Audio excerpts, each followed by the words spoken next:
বিসমিল্লাহির রহমানির রহিম। আসসালামু আলাইকুম। কেমন আছো?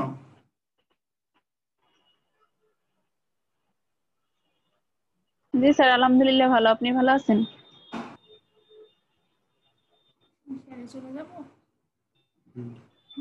হুম চলে যাও।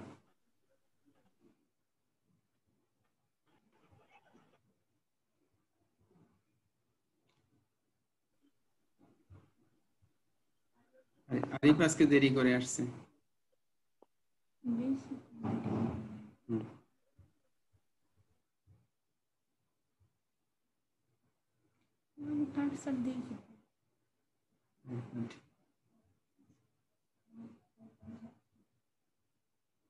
দেওয়া হয়নি।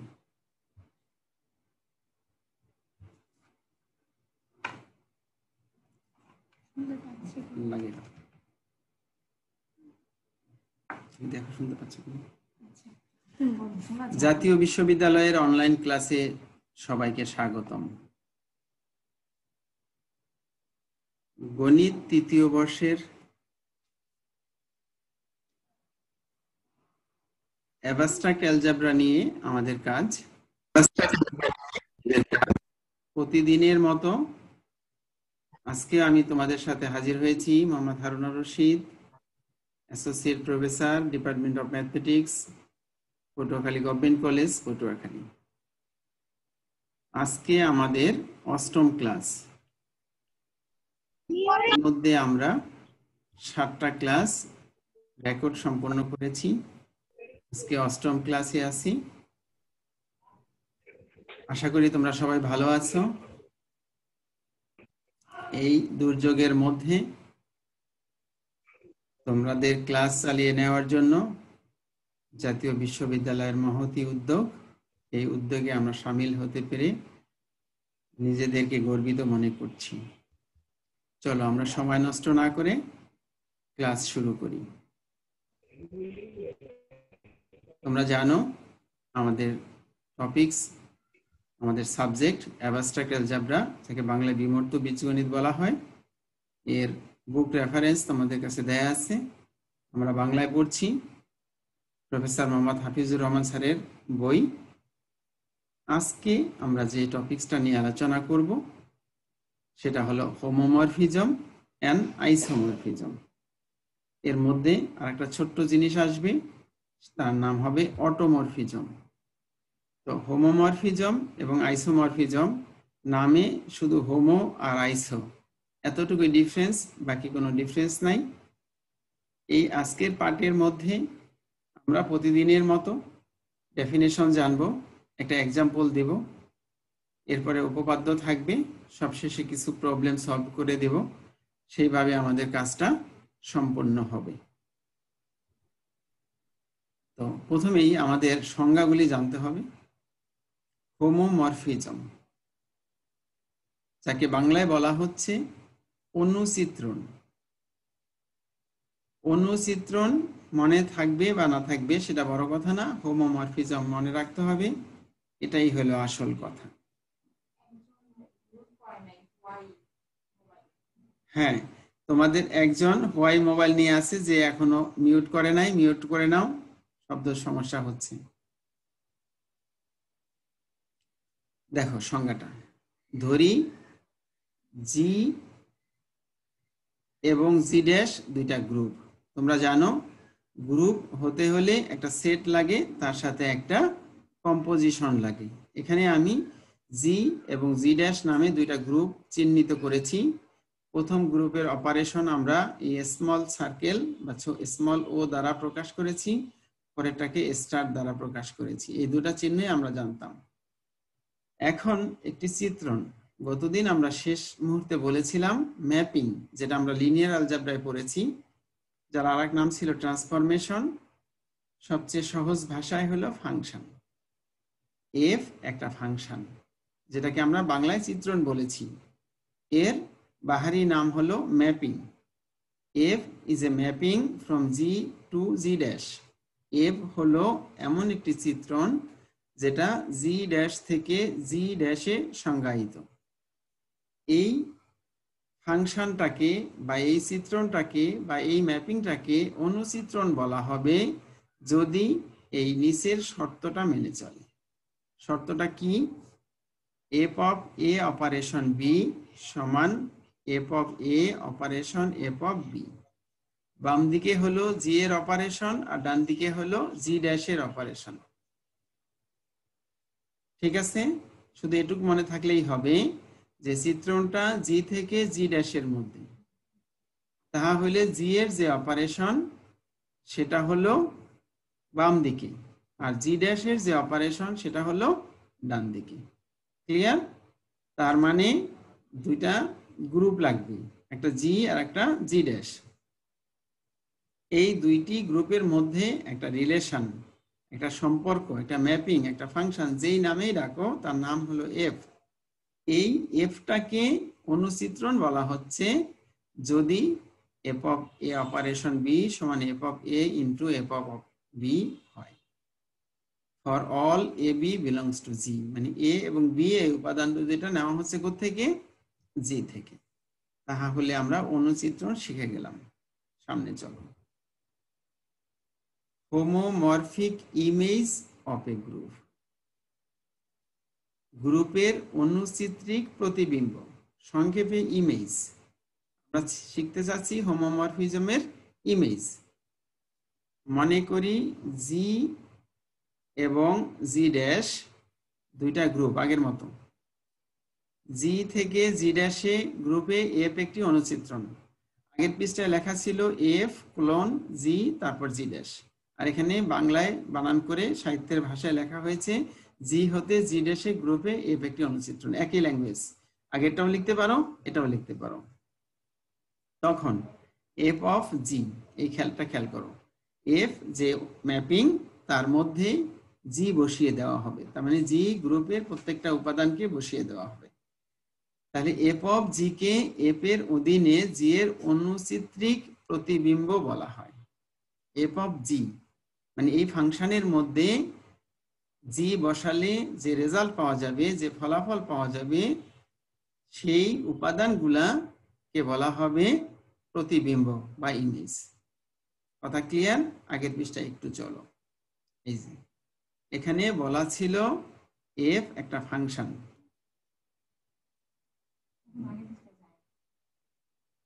আবার ব্যাক করে আসছি, পরের পৃষ্ঠায় চলে আসছি।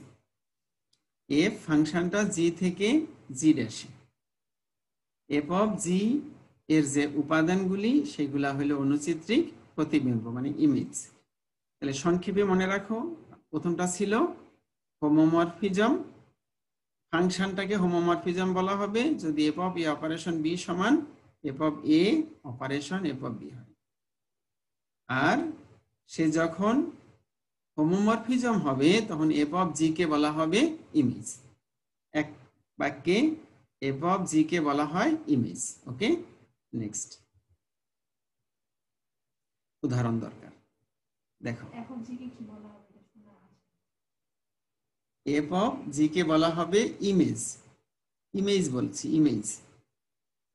ঠিক আছে, কেউ কেউ বোধহয় শুনতে পারে না, আরেকবার বললাম। এফ অফ জি কে বলা হবে ইমেজ, এফ কে বলা হবে হোমোমরফিজম। এখানে চারটা জিনিস পেয়েছি। প্রথম পেয়েছি জি, তারপর জি ড্যাশ, তারপরে হোমোমরফিজম, তারপর ইমেজ, মানে একটা এফ আর একটা হলো এফ অফ জি। জি হলো একটা গ্রুপ, জি ড্যাশ আর একটা গ্রুপ। এফ হলো ইমেজ, এফ এর ইমেজ হলো এফ অফ জি, আর এফ হলো হোমোমরফিজম। ওকে, দেখো এক্সাম্পল দিলে আরো পরিষ্কার হয়ে যাবে। এখানে দেখো, মনে করি আর স্কয়ার। আর স্কয়ার মানে তোমরা জানো, লিনিয়ার অ্যালজেব্রায় পড়েছো, দ্বিমাত্রিক ফিল্ড।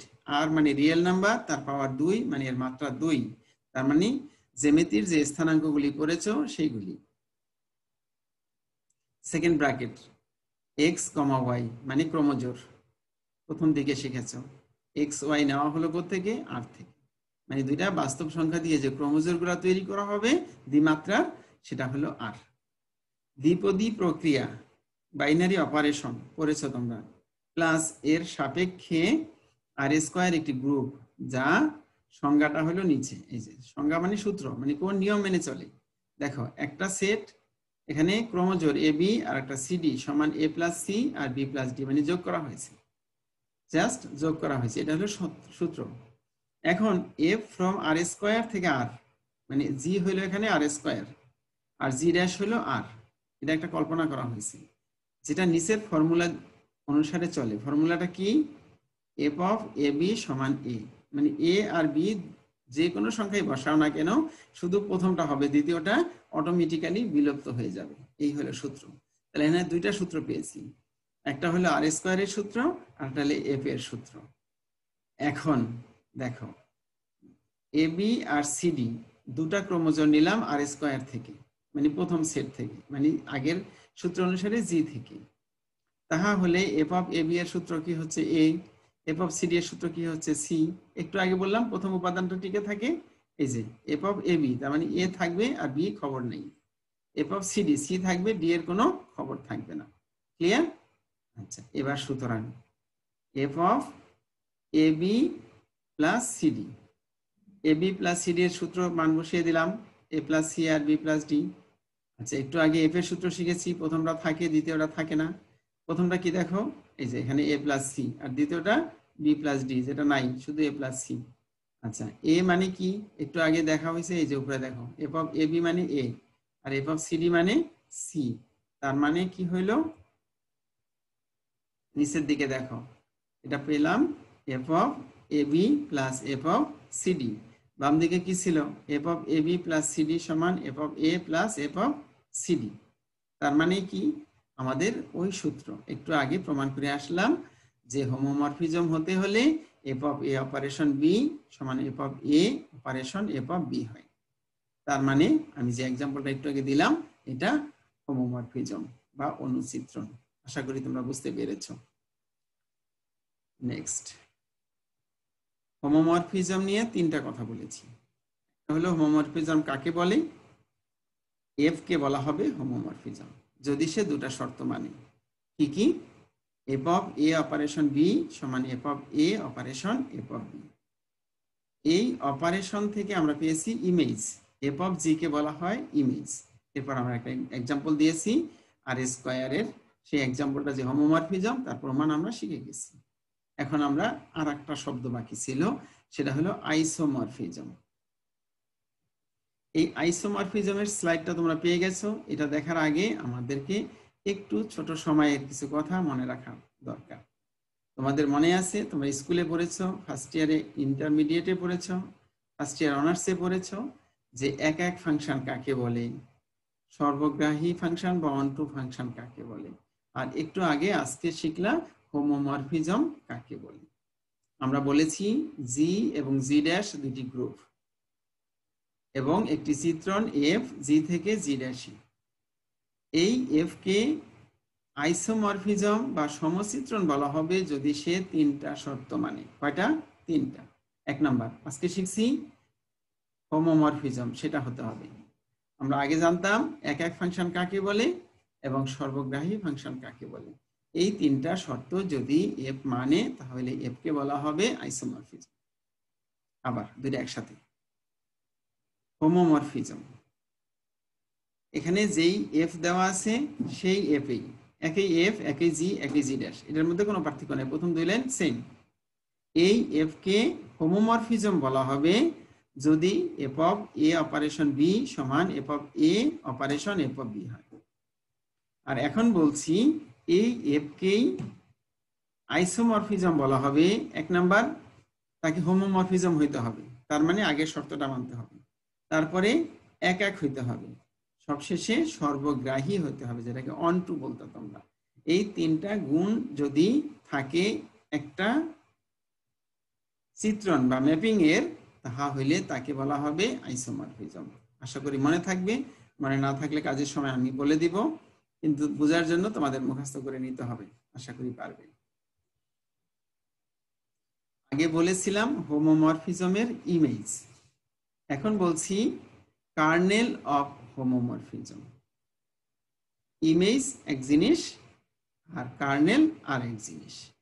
ইমেজ বলেছিলাম কাকে, এফ অফ জি কে। এবার দেখি কার্নেল কাকে বলে। ধরি জি এবং জি ড্যাশ দুইটি গ্রুপ আগের মতো। এফ ফ্রম জি থেকে জি ড্যাশ, প্রত্যেকবারেই একই কথা বলে আসতেছি। প্রথম একটি অনুচিত্রণ মানে হোমোমরফিজম। এই এফটা কি? হোমোমরফিজম। জি এর যে সকল উপাদানের প্রতিবিম্ব মানে ইমেজ ই ড্যাশ হয় তাদের সেটকে কার্নেল বলে, যেখানে ই ড্যাশ হলো জি ড্যাশ এর অবেদক উপাদান মানে দ্বিতীয় সেটের। আবার বোঝার চেষ্টা করো। প্রথম সেটের উপাদানগুলি রূপান্তর করে যে উপাদান পাওয়া যায় তাকে বলা হয় ইমেজ। আবার বলছি, প্রথম সেটের উপাদানগুলি মানে জি এর উপাদানগুলি রূপান্তর করে যে উপাদান পাওয়া যায় তাকে বলে ইমেজ। আর প্রথম সেটের যে সকল উপাদানের রূপান্তর আইডেন্টিটি হয়, প্রথম সেটের যে সকল উপাদানের রূপান্তর আইডেন্টিটি হয় তাদেরকে বলা হয় কার্নেল। কথাটা বোঝা গেল? প্রথম সেটের যে সকল উপাদানের রূপান্তর দ্বিতীয় সেটে পাওয়া যাচ্ছে সেগুলো হইল ইমেজ, তার মানে ইমেজ দ্বিতীয় সেটের সদস্য। আর প্রথম সেটের কিছু কিছু সদস্য রূপান্তর করলে আইডেন্টিটি পাওয়া যাবে প্রথম সেটের ওই সকল উপাদানের যে সেট তাকে বলা হবে কার্নেল। ঠিক আছে? এবার তিনটা কথা আমরা প্রথমে শিখেছি হোমোমরফিজম, তারপরে বললাম হোমোমরফিজমের ইমেজ, তারপর বললাম হোমোমরফিজমের কার্নেল। কার্নেল হলো প্রথম সেটের সদস্য যাদের রূপান্তর আইডেন্টিটি, আর ইমেজ হলো দ্বিতীয় সেটের সদস্য যেটা প্রথম সেটকে রূপান্তর করে পাওয়া গেল। ক্লিয়ার? না হলে কোশ্চেন পরে হবে। আমরা একটা উপপাদ্য শিখব ঠিক আগের মতো। প্রশ্নটা দেখো, এটাকে বর্ণনা বলতে পারো। যেহেতু উপরে উপপাদ্য বলেছি তাই আর বর্ণনা শব্দটা ব্যবহার করিনি। তোমরা পরীক্ষায় যদি বলে যে বর্ণনা সহ প্রমাণ করো তাহলে তো নাম থাকতে হবে, এই জন্য বর্ণনা শব্দটা আমি ব্যবহার করিনি। মনে করি এফ ফ্রম জি থেকে জি ড্যাশ একটি গ্রুপ অনুচিত্রণ। এখানে কিন্তু একটু সংক্ষেপে লেখা হয়েছে, এখানে জি এর সাথে কোনো অপারেশন নাই। এর অর্থ এই নয় যে অপারেশন ছাড়া সে গ্রুপ হচ্ছে, তার মানে অপারেশন আছে। এখানে জি থেকে জি ড্যাশ বললেই বোঝা যাবে, যেহেতু বলা হয়েছে একটি গ্রুপ অনুচিত্রণ তার মানে গ্রুপের হোমোমরফিজম। প্রমাণ করো যে অনুচিত্রণ প্রতিবিম্ব এফ অফ জি, যেটা একটু আগে সংজ্ঞা পড়ে আসছো, এফ অফ জি কে বলা হয় ইমেজ জি এর উপগ্রুপ। তার মানে ইমেজ হলো জি এর উপগ্রুপ। এখানে ভুল বলছি আমি, জি ড্যাশ যেটা ভিতরে ঢুকে গেছে দেখা যায় না, জি ড্যাশ এর উপগ্রুপ। দেখো প্রমাণ আমাদের আছে ইমেজের সূত্র, একটু আগে শিখছি। ইমেজ বলা হয় কাকে? এফ অফ জি কে। এফ অফ জি কারা? দ্বিতীয় সেটের সদস্য। আমরা বলছিলাম একটু আগেই যে ইমেজ হলো দ্বিতীয় সেটের সদস্য যা পাওয়া যাবে প্রথম সেটের উপাদানগুলি রূপান্তর করে। দেখো এফ অফ এ রূপান্তর করলে এ ড্যাশ হচ্ছে, এ হলো জি এর সদস্য আর এ ড্যাশ হলো জি ড্যাশের সদস্য। যে শুরুতে বলা আছে এ ড্যাশ কোথার সদস্য? জি ড্যাশের। আর এ কার সদস্য? প্রথম সেটের।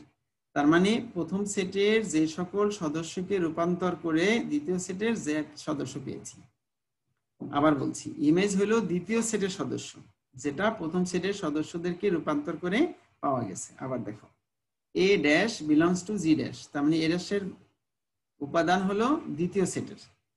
এ ড্যাশ পাবো কোথায়? এফ অফ এ সমান এ ড্যাশ, এ কে রূপান্তর করে পেয়েছি এ ড্যাশ। কথা ক্লিয়ার? তাহলে আমরা ইমেজের সংজ্ঞা পেয়ে গেলাম। ধরি এ ড্যাশ বি ড্যাশ কোত্থেকে নিয়েছি? প্রথম সেট থেকে। F of G, F of G থেকে নিলাম এ ড্যাশ বি ড্যাশ, তখন A B belongs to B, G বিদ্যমান থাকবে যেন এফ অফ এ সমান এ ড্যাশ এবং এফ অফ বি সমান বি ড্যাশ হয়। যদি ইমেজ থেকে দুইটা সদস্য নেই তাহা হলে অবশ্যই প্রথম সেটে দুইটা সদস্য আছে যাদেরকে রূপান্তর করে তাদেরকে পাওয়া গেছে। মনে করলাম এ কে রূপান্তর করে এ ড্যাশ পেয়েছি, বি কে রূপান্তর করে বি ড্যাশ পেয়েছি। এখন উপপাদ্য সেই কাজে লাগাবো আমরা। উপগ্রুপের একটা মৌলিক উপপাদ্য শিখছিলাম, সেটা হলো সেখানে ছিল এক্স ওয়াই এর ইনভার্স তার মধ্যে থাকে। ঠিক আছে? দেখো এ ড্যাশ বি ড্যাশের ইনভার্স সমান এ ড্যাশ মানে কি? এফ অফ এ, ওই যে উপরের লাইনে লেখা আছে, দেখো এই যে উপরের লাইনে এফ অফ এ মানে এ ড্যাশ, মান বসিয়ে দিলাম, আর এফ অফ বি মানে বি ড্যাশ, ইনভার্সটা ব্র্যাকেট দিয়ে বাইরে দিয়ে দিয়েছি। পরের লাইনে বলেছি এটা বি ড্যাশের ইনভার্স বলা যায়। পরের লাইনে বলেছি এ বি এর ইনভার্স। কেন? একটু আগেই আমরা সূত্র শিখে এসেছি যে হোমোমরফিজম হতে হলে F of A operation B সমান F of A operation F of B হয়। সেই সূত্র অনুসারে দুটো একত্রে হয়ে গেল। নিচে কিন্তু সাইড নোট দেওয়া আছে। যেহেতু এফ হোমোমরফিজম, বাংলায় লেখা আছে অনুচিত্রণ, আমি বলছি হোমোমরফিজম, ভয় পাওয়ার কিন্তু কোনো কারণ নেই।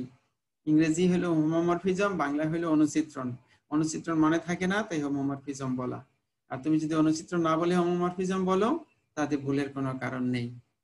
তাহলে কি দেখা গেল যে এফ যেহেতু হোমোমরফিজম, সেই কারণে আমরা এই যে এ বি জি থেকে নিয়েছি, তার মানে এ এবং বি এর ইনভার্স জি এর মধ্যে আছে।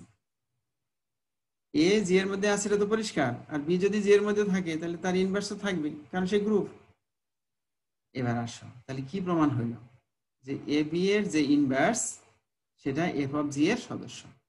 এফ অফ জি এর সদস্য মানে কি? দ্বিতীয় সেটের সদস্য। দ্বিতীয় সেট কে?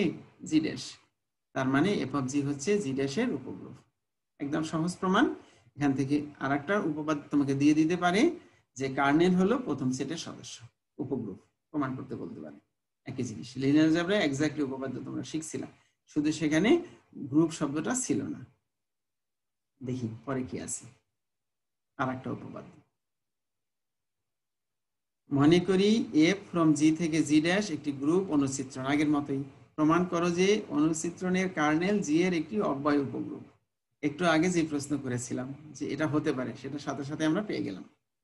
তার মানে কার্নেল হলো জি এর অব্যয় উপগ্রুপ। এখানে একটু অতিরিক্ত কথা আছে, অব্যয় মানে নরমাল। গত ক্লাসে তোমরা বলছো নরমাল সাবগ্রুপ, মনে আছে নিশ্চয়ই। G N G inverse belongs to N, G N G inverse, এই কথাটুকু মনে রাখলেই আমাদের নরমাল সাবগ্রুপের সংজ্ঞা মনে থাকবে। তাহলে প্রশ্নটা কি? আমি স্লাইডটা সরিয়ে দিচ্ছি, তোমরা প্রশ্নটা মনে করো। আমরা বলছি কার্নেল হলো প্রথম সেটের অব্যয় উপগ্রুপ।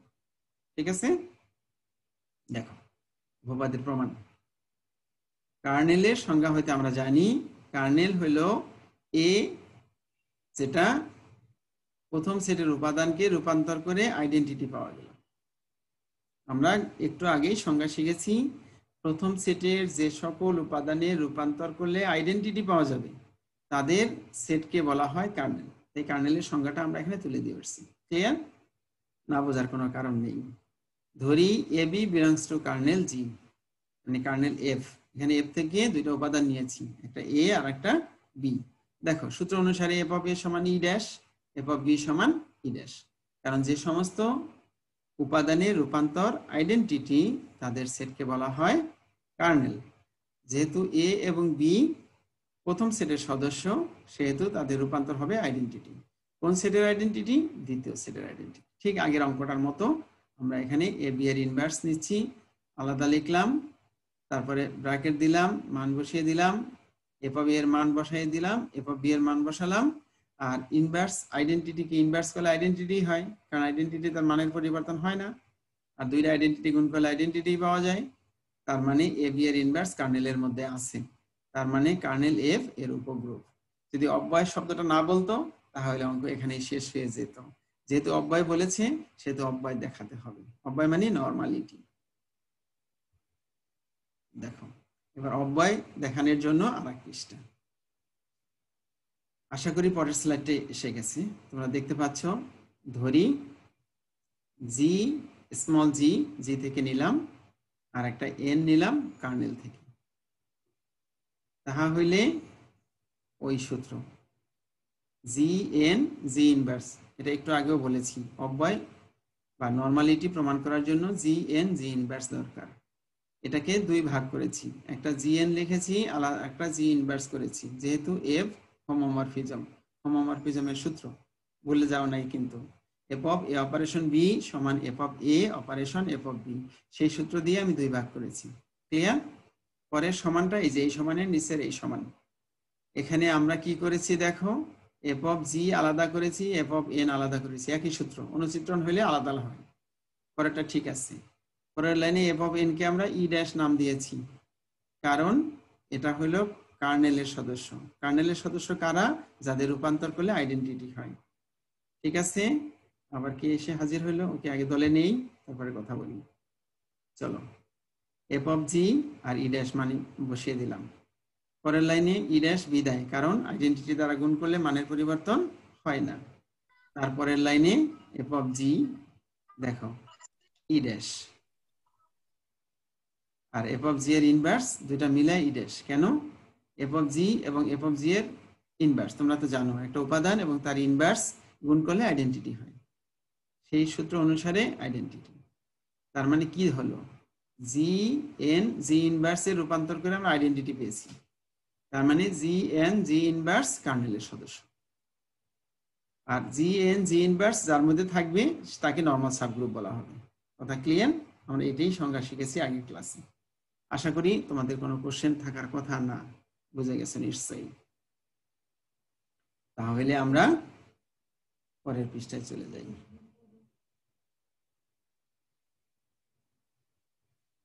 ঠিক আছে, পেয়ে গেছো পরের পৃষ্ঠা? ক্লান্ত হলে একটু রেস্ট নিয়ে নেওয়া দরকার। তোমরা বুঝতে পারতেছো, ক্লান্ত হও নাই, লিখছো না তো তাই। অটোমরফিজম আমরা আজকে বলেছিলাম, আজকের আলোচ্য বিষয় হোমোমরফিজম এবং আইসোমরফিজম। এবং আলোচনার মধ্যে একটা ছোট্ট কথা বাকি ছিল, সেটার নাম হলো হোমোমরফিজম। তোমাদেরকে একটু রেস্ট দেই, আমার কি কি আছে এটা একটু দেখে আসি। হোমোমরফিজম, তারপরে একটা সমস্যা, সেই সমস্যার সমাধান 1 পৃষ্ঠা 2 পৃষ্ঠা, মাত্র 2 পৃষ্ঠা। তার মানে আমরা অটোমরফিজম শিখব, তারপরে একটা অঙ্ক শিখব, তাহলে আজকের ক্লাস আমরা শেষ করতে পারবো। তাহলে সময়টাকে আমরা ওইভাবে ভাগ করে নিচ্ছি। আমরা অটোমরফিজমের সংজ্ঞাটা শিখি। এই অটোমরফিজমের সংজ্ঞা দেখে অনেকটা মনে পড়ছে আইসোমরফিজমের কথা। দেখো, এখানে দুটা সংজ্ঞা আমি দিয়েছি। এই যে প্রথম থেকে এই অথবা আগ পর্যন্ত একটা সংজ্ঞা, অথবা থেকে পরেরটা আর একটা সংজ্ঞা। যদি পরেরটা শিখো তাহলে আগেরটা আর শিখতে চাইবে না, তাই আগেরটা আগে শিখে নেই, পরেরটা দেখি। প্রথমে বলা হয়েছে, মনে করি জি একটি গ্রুপ এবং জি হতে ইহার নিজের উপর এফ একটি চিত্রণ। এতক্ষণ ধরে আমরা বলে আসছি জি থেকে জি ড্যাশ, জি একটা গ্রুপ, জি ড্যাশ আর একটা গ্রুপ। এখানে বলছি জি হতে জি এর উপরে। তার মানে হলো যে এই হোমোমরফিজমটা হবে নিজের উপরে, বাম দিকেও জি, ডান দিকেও জি। এই যে অর্থাৎ দেখলে বোঝা যাচ্ছে F is a homomorphism from G to G. অর্থাৎ বাংলায় হলো এফ একটি সমচিত্রণ যেটা জি থেকে জি এর মধ্যে। এই এফ কে অটোমরফিজম বলা হবে যদি এফ নিজে আইসোমরফিজম সমচিত্রণ, অর্থাৎ এফ আগের তিনটি শর্ত। আমরা আইসোমরফিজমে তিনটা শর্ত বলেছিলাম, 1 1 1 2 এবং সে নিজে হবে হোমোমরফিজম।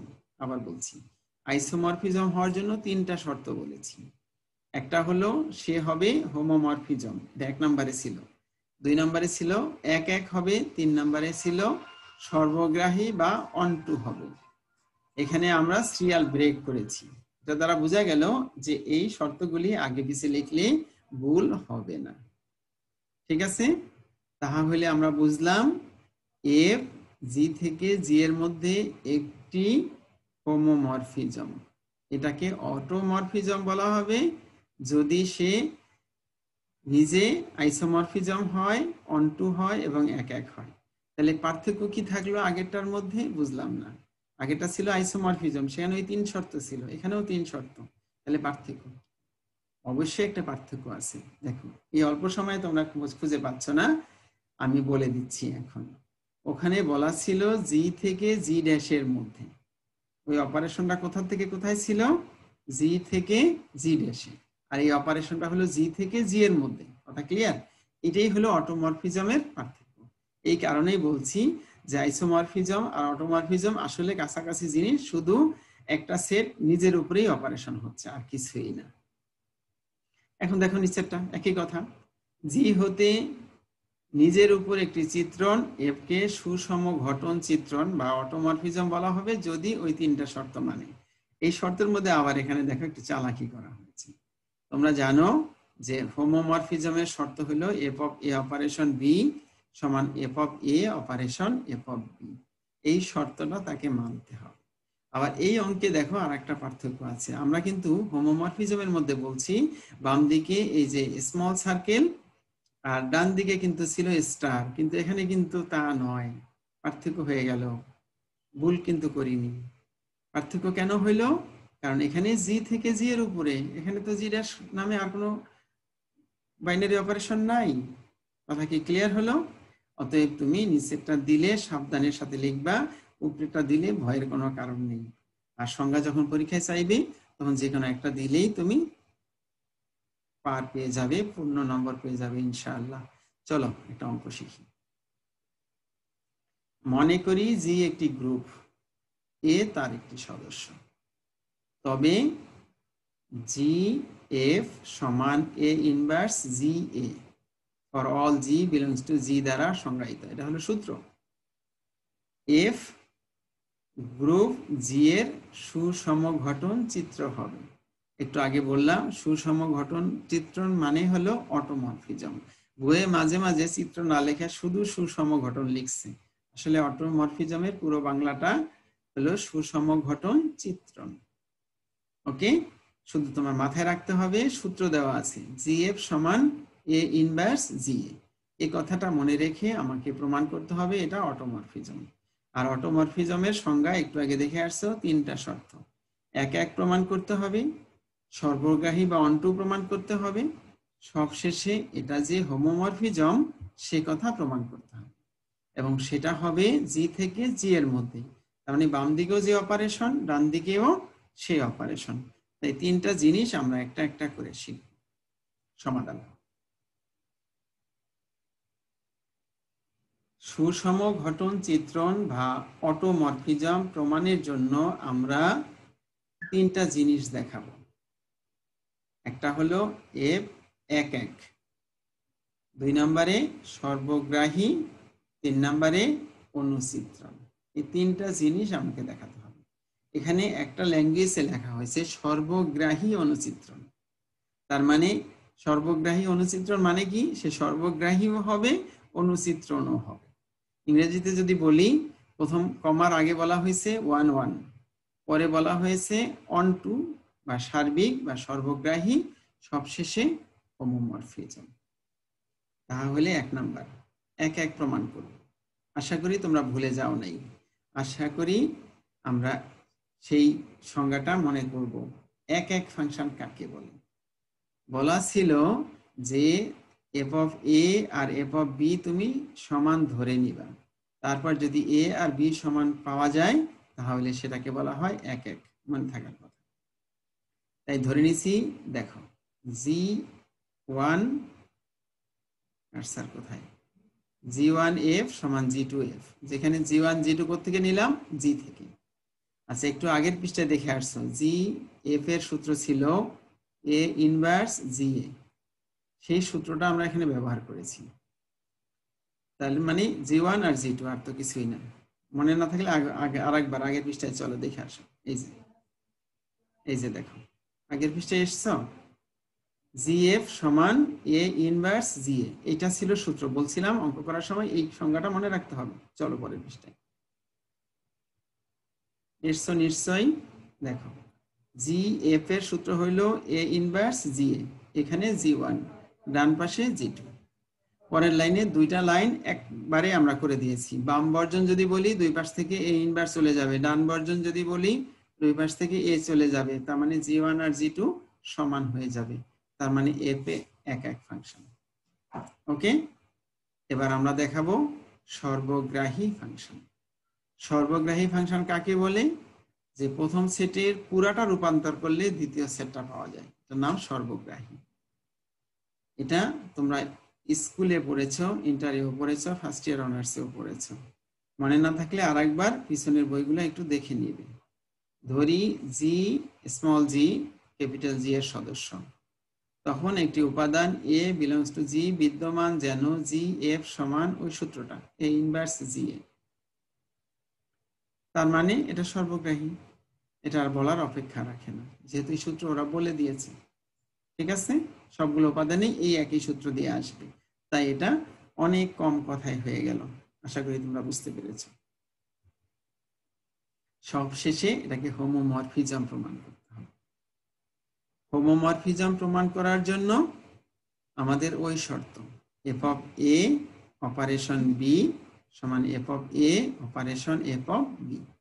ঠিক আগের মতো আমরা দুটা উপাদান নিলাম জি1 জি2 জি থেকে, তাহলে আমাদের এই সূত্র দেখো আমরা একটু আগে ব্যবহার করেছি, সংজ্ঞায় দেওয়া ছিল জি ইন্টু এফ এর সূত্র ছিল এ ইনভার্স জি এ। তাহলে আমি যখন জি1 বসিয়েছি তাহলে এখানে জি1, আবার যখন জি2 বসিয়েছি এখানে জি2, আর সব ঠিক আছে।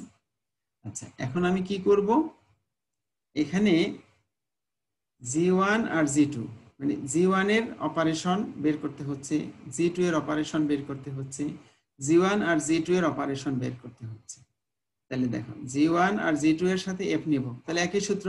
এখানে জি এর জায়গায় কি আসছে, জি1 জি2, এই যে এখানে জি1 হবে, এখানে জি1 জি2 দুইটাই জি2, এখানে জি1 হবে।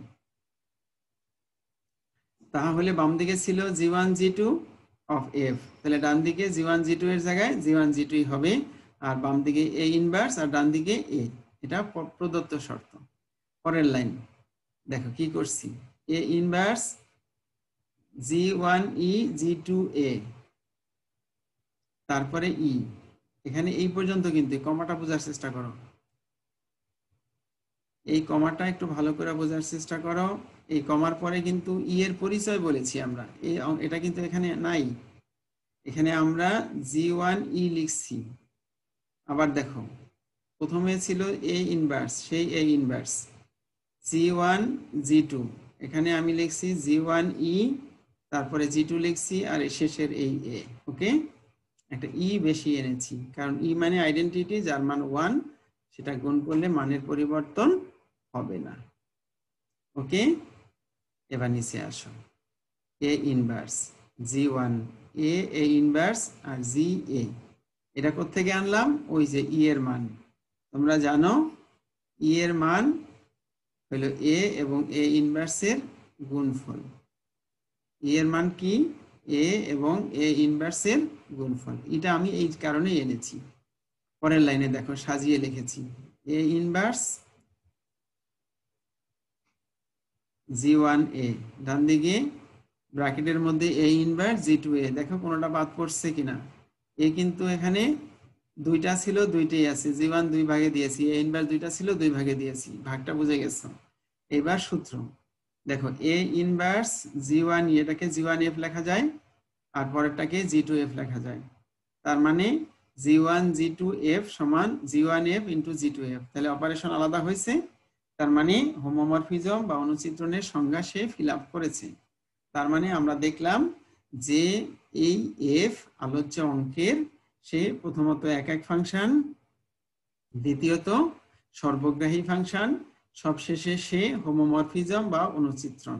অতএব এ একটি অটোমরফিজম। এফ হলো জি এর একটা সুষম ঘটন চিত্রণ বা অটোমরফিজম।